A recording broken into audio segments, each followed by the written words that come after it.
Je vous adresse mes salutations dans le nom précieux de notre Seigneur Jésus-Christ. Message du jour, exercez l'hospitalité, 10.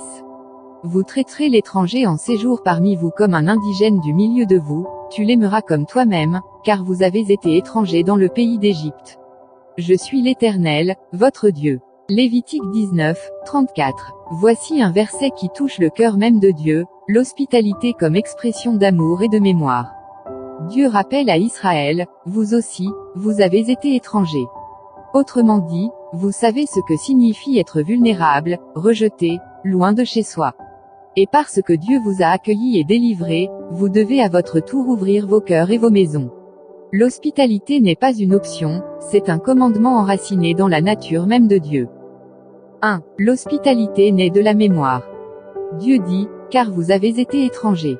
Autrement dit, souvenez-vous, Israël devait se rappeler la souffrance en Égypte. Toi et moi devons nous rappeler d'où Dieu nous a tirés, perdus, rejetés, éloignés de lui.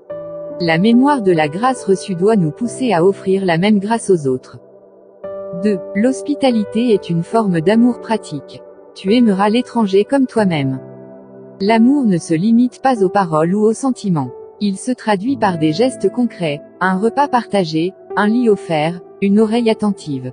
L'hospitalité, c'est l'amour en action, une prédication silencieuse qui parle plus fort que 1000 sermons. 3. L'hospitalité reflète le cœur de Dieu. Dieu est le premier hospitalier. Il a ouvert le ciel pour nous accueillir par Jésus-Christ. Paul écrit en Éphésiens 2, 19, Ainsi donc, vous n'êtes plus des étrangers. Mais vous êtes concitoyens des saints, gens de la maison de Dieu. Quand tu accueilles un étranger, tu reproduis le cœur du Père, qui fait place à ceux qui étaient loin. Bien-aimés, posons-nous cette question, quand l'étranger frappe à ma porte, est-ce que je vois un fardeau, ou une opportunité d'aimer comme Dieu aime? Ton hospitalité peut être la réponse à la solitude de quelqu'un. Ton accueil peut être l'écho de l'amour de Christ. Ton ouverture peut devenir une semence éternelle dans la vie de celui que tu reçois. Dieu dit, tu l'aimeras comme toi-même. Voilà le niveau divin. L'hospitalité n'est pas un luxe, c'est un signe de maturité spirituelle. Accueillir l'étranger, c'est accueillir Dieu. Ouvrir sa maison, c'est ouvrir son cœur au ciel. L'hospitalité n'est pas seulement un geste humain, c'est une prophétie vivante de l'amour de Dieu. Alors, Église, levons-nous pour devenir des maisons d'accueil, des refuges de paix, des foyers de lumière.